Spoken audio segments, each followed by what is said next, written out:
Hi everyone, welcome back to WYP. Um, I'm Abdul or Razak. I've always do this. I question whether people want to call me Abdul or Razak, but call me what you want. We're here today with Amina. Amina, her YouTube. Yeah, she writes really, really good stuff. Um, I wanted to bring you on here for, because I've seen that on your page. You do some really helpful stuff, really, motivating and inspiring stuff. And it's, I wouldn't say unorthodox, I'd say a bit unique. Your journey has been unique. So first of all, tell us about yourself, who you are, and what you do. Hi guys, my name's Amina. I'm also known as Developer Amina on YouTube. I am a software engineer, writer, and content creator. Yeah, literally a summary of me. I'm also one of three on a podcast called the Black Muslim Girl Podcast, and that's available on all streaming platforms. And yeah, that's about me. Decent. Now, your content is, so it's sort of to do with tech and coding and whatnot. It's not my area, I can't lie. So I don't have too much expertise on that. But what inspires me and what really stands out for me is your journey, sort of. So tell us a bit about your journey, about the ups, the downs, and yeah, tell us a bit more about that. So my journey in terms of navigating the working world without a degree started at the end of my A levels. So I finished, I did a mix of like social sciences and humanities subjects. And then I didn't know what I wanted to study next. So I decided, let me take some time out to figure out what I want to get into. I wanted to explore the creative side. So I initially did a 1 year apprenticeship in digital marketing, got a feel for how the marketing world works, and worked on some really cool projects with that. After that, I decided I wanted to explore film and TV. So I got into that industry within the marketing and PR aspect of things, but I also did get to branch out in other areas. And yeah, I did that for a little bit. And then it was through that time where I wanted to pivot because I was still missing something. I wanted to do something a bit different, a bit challenging. The tech space looked quite interesting to me, and I wanted to explore that side. So I just started doing some research. I started looking into different roles that I could possibly transfer from the skills that I had in marketing. And through that process and through connecting with people at events, this was pre-COVID, so I was able to go to events and network with people. I was networking with people online, and it was through that where I came across a bootcamp opportunity that was being run by Code First Girls. And it was a 4 month course where it will teach a group of girls how to code and prepare them to get into the tech world. And I took that opportunity. And then 4 months later, I had the chance to apply for my current job. And that's where I am right now. So it's been a roller coaster so far. Um, Obviously, like trying to navigate these industries with not that much guidance and not having a degree, it was quite challenging. There are a lot of spaces where I stood out quite um, a lot of it because of my age, and, it was daunting at first, but I just kept persisting and I kept pushing myself and just going for opportunities that were exciting me and just connecting with people along the way and just keeping in contact with them. And I think that definitely propelled me to where I am right now. And I think I probably avoided some long winded routes to get to where I am now as well. So I'm really grateful for that. But there were a lot of L's that I had to take along the way, that I had to learn quite a few lessons quite early. But I'm grateful that I picked up on those earlier on in my career so that I don't have to make the same mistakes later on in my 20s. So, it has been a roller coaster ride. It's definitely given me a lot of insight into the corporate world and how people navigate that. And yeah, that's basically how it's been for me so far. I think what I find most interesting is like, as you said, you're very young, um, and one thing that stands out as well is that transition. So you went from doing marketing and PR to wanting to do tech. Now, tell me, first of all, bless Sorry. you. Tell me a bit more about sort of, you doing marketing and PR. Was that something you wanted to do, or was it a thing where, a lot of people that come out of A levels, they just, they go into any industry just to sort of get a degree, you know. Um, Was it an interest that you wanted to go into marketing and PR? And then it was just a change of interest. You just wanted to go into tech, or was it something different? it was sort of a mixture. So the reason why I pivoted towards the creative scene, particularly in marketing, was because of my online platform. Sorry, I need to sneeze. I don't know what's happening. I don't know what I'm reacting to, but yeah. Don't worry about it. Anyways, um, so the reason why, so for my reason, it was a mix of both. So I kind of knew I wanted to explore that field first because it was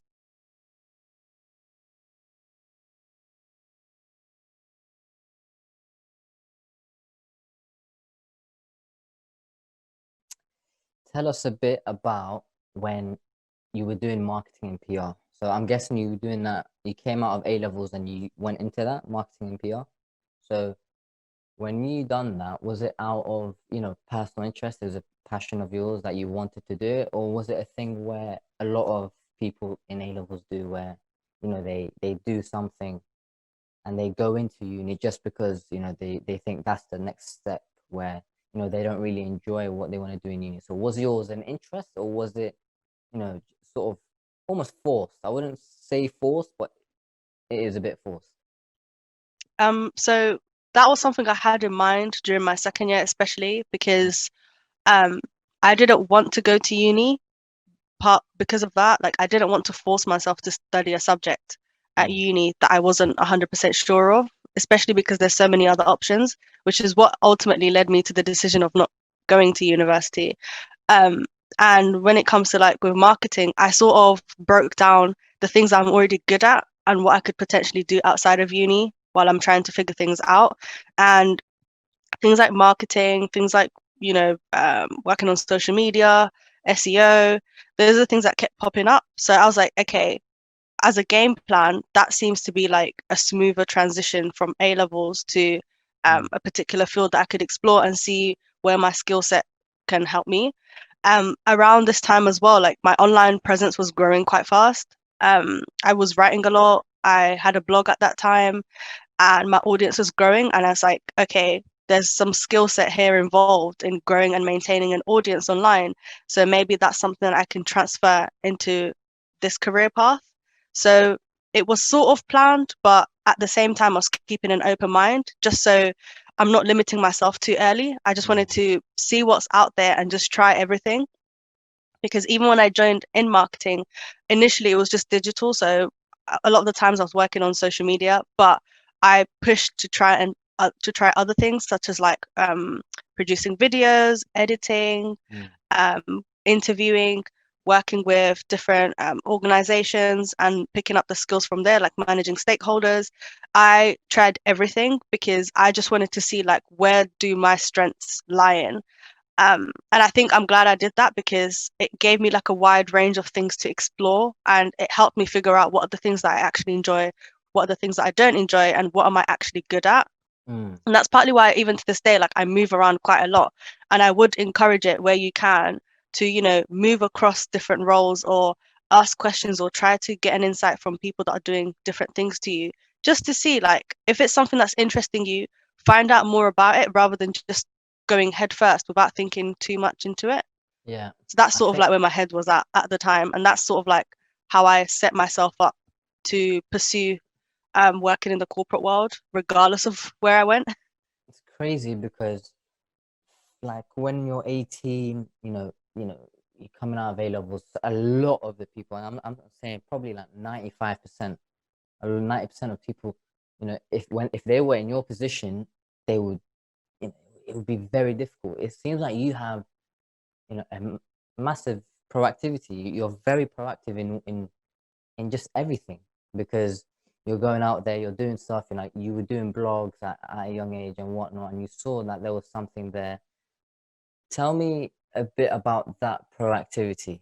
Like where does that stem from? Is that natural? Is there a reason behind it? Is there an influence behind it? Or tell me a bit more Um, about that. I was thinking about this not too long ago, and I think it probably has to do with my upbringing. I'm the eldest, and I think a lot of it also comes down to being a very active child. I was very heavily into sports. And I think when you're growing up in an environment like that where you're constantly training, after school, you can't have that social life that you want because you've got sessions. Yeah. And you're working towards achieving something, whether it's winning a competition, whether it's hitting a target in your training sessions, whatever it is. And I think that definitely influenced how I carry myself because it's more of like, okay, you've got a game plan, you do what you need to do and just go and perform. And I think that sort of filtered through in other aspects of my life. I think also being the eldest, you have to be proactive because you are setting the pace for the rest of your siblings.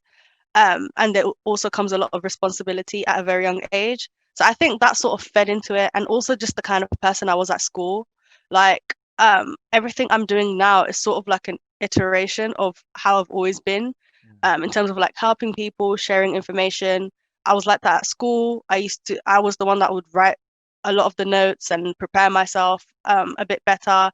And I would photocopy my notes. I would share my notes. I would schedule times when people could use my flashcards. That's always been like a part of me. I like helping people. So the way I see it is like, if I know something and I'm good at it and I can share that and pass it on, then I'll find a way to do that.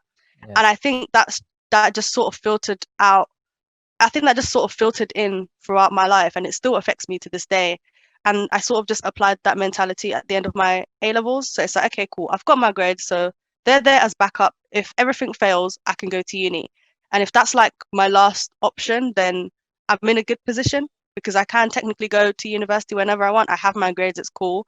So once I saw that as like the backup, everything else started to look a bit more exciting to me because it's like, okay, I can risk it right now because I'm very young and I can bounce back.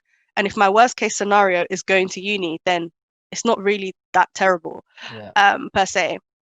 So that's sort of like how I mapped it out. And then the proactivity comes in. It's like, okay, cool. This is what I know I'm good at. So how do I go about it? And that's where I utilize my social media. Like I just ask. If I don't know something, I just ask. And sometimes that's hard and it's something that I've had to work on over the years because I don't like feeling like I'm bothering people, um, if I'm bugging people like, oh, like I hope I'm not taking your Yeah. time. But eventually I just had to firm it because I'm not going to uni and I still have bills to pay. So I still have to like push through Yeah. regardless. And I realized like there are a lot of people out there that want to help where they can. They like talking about their work, they like putting you on. Yeah. So I sort of leveraged that. And I think that's where the proactivity came in. It's almost like I'm impatient. I just want to get things done.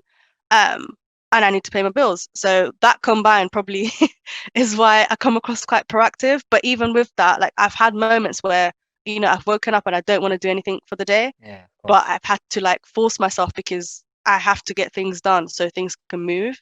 Like nothing happens until I make it happen. So Yeah. yeah, that's where it comes from.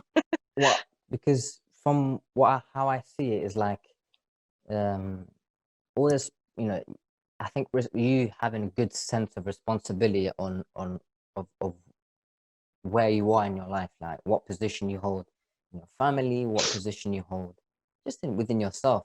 It takes a good amount of self-awareness for you to actually figure that out and think, okay, yeah, now you know what, like, I've got a pathway to clear for my siblings and for the people that are with me. So that self-awareness, is it again, is it natural, is it something, is it has for me, I feel like my self-awareness has developed because I haven't really experienced much, but I've seen quite a lot.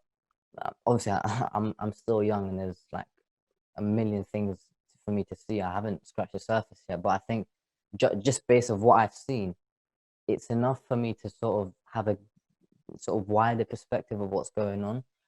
Is that similar to you? Is it you've seen a lot, or have you experienced a lot? And given that you didn't go uni, so I'll ask that question now. But yeah, tell us about your sort of your self-awareness. It's a bit of both. A lot of it is observation. I think getting into these spaces at a very young age and seeing how people that are much older than you like navigate their workplace and how they interact with people has helped me observe and avoid some of those mistakes because they're just advising you a lot of the time. So I was sort of like using their wisdom to prevent me from making some of those mistakes. Mm. But that being said, I also had to experience some L's. I have been in situations where I haven't been as self-aware and I've made mistakes along the way, and I sort of learn from that. So it is a combination of both. Like I need the experience, but at the same time, I do leverage the people around me to who want to help me already and ask from them.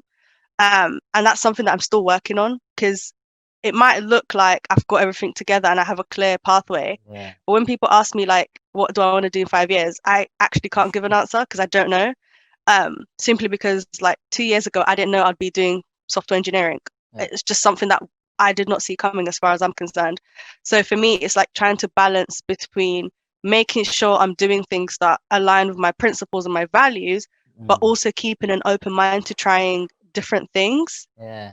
Just so if I have that balance, then I can stay grounded, but I can also explore things because, like, I'm only 22. There's probably way more that I need to learn for Mm. sure.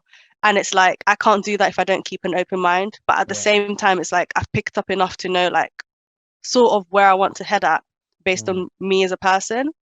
So yeah, it's sort of a mixture of both, and I think that's what happens with self-awareness. It's something at first it becomes like observational, but Mm. with time you're going to take some L's, you're going to Yeah. learn things, you're going to be in situations where you're forced to be self-aware, and you also learn from that. So I think it's just trying to find a balance between the two. Yeah.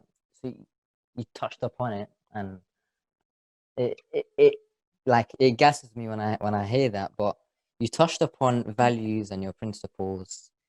Tell me, because the thing is, I try, people like, I sort of see that question as, what do you want to do in 5 years time? For me personally, it's easier.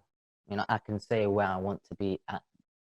I think because maybe I have one career that I want to pursue, but with you it's different because you keep your avenues open and you want to explore different things that you genuinely don't know where you would be. But the reason why there's no difference between what me and you is because I think there's a there's a common ground in our in principles and values. That's key. Explain what builds your principles and your values. What are your principles and values, and where do they come from, and how Um, influential are they? hmm, I think a lot of it is rooted in my faith as a Muslim.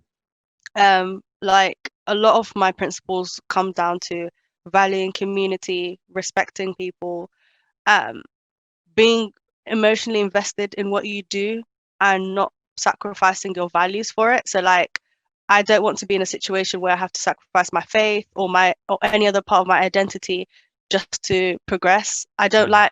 I don't want to be in a situation where I have to step over people and wrongfully do so to get ahead. Those are things that clash with what I stand for. And I would say like over time, I have realized probably like up until like a few months ago, I realized I'm very emotional in what I do. So there's a lot of emotions that drive me. I know that now that money on its own isn't enough to keep me motivated. Yeah. Like, don't get me wrong, making money is great. Having money is great, but that as a sole reason as to why I pursue something isn't enough for me. Like I'm very emotionally charged. Like I need to be able to see the purpose of why you're Mm. running a company this way or why I'm doing this role and what it contributes and the wider picture. And that just roots down to one of my values, which is, engaging with the community, making sure the community is heard. And that I think that just comes down to me being a people person. Like I don't like to do things if I can't see the bigger picture as to why. And if that bigger picture doesn't interest me, it's only a matter of time before I like disengage. Mm. So yeah, a lot of it is rooted down in like my background in terms of my faith, my upbringing, um, my identity as a woman, as a black woman, as a Muslim woman.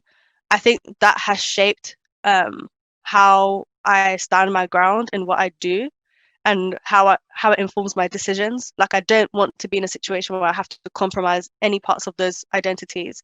And that's what I use to like base a lot of my decisions and how I navigate through life in general, if that Yeah. answers the question. Yeah. No, it does, because you said in the last part of what you were saying in terms of your principles and your values will answer the questions for you. Basically, it will answer situations for you, which is good to see, because it seems like there's more and more people sort of compromising what they believe in, especially Muslims in Western societies, because look, we've got it's an age of distraction. It's an age where like there's thousands of things going on at the same time, like, so it's difficult to stray away from different things, and it's hard to stay back into your principles and your values. So if you were to if someone was to come to you and say, I don't have any principles, I don't have any values, I don't know, I do, but I don't know how to stick to them, what would you say to them? How would you sort of help them, kick them back to a path where it's a bit more directional? I think when people are in that situation, it's probably something internal within them. Like there's probably something that's holding them back, Mm. or, and I think a lot of the times it is rooted in financial insecurity. And I don't blame people for feeling that way. Like there are times where your values can be compromised because, you have bills to pay and you need to do X, Y, Z. It's a matter of survival. So I tend to not be harsh towards some people who feel like they're a bit Yeah. conflicted as to whether they should pursue something or not because they don't quite know themselves yet. And so I would say to that person, like, with experience and with time, you'll understand what it is that you stand for. And I would also like press them on about like, what is your why? Like, why do you want to do XYZ? Mm. Is this something that will make you feel good about yourself? And if not, why do you think that is?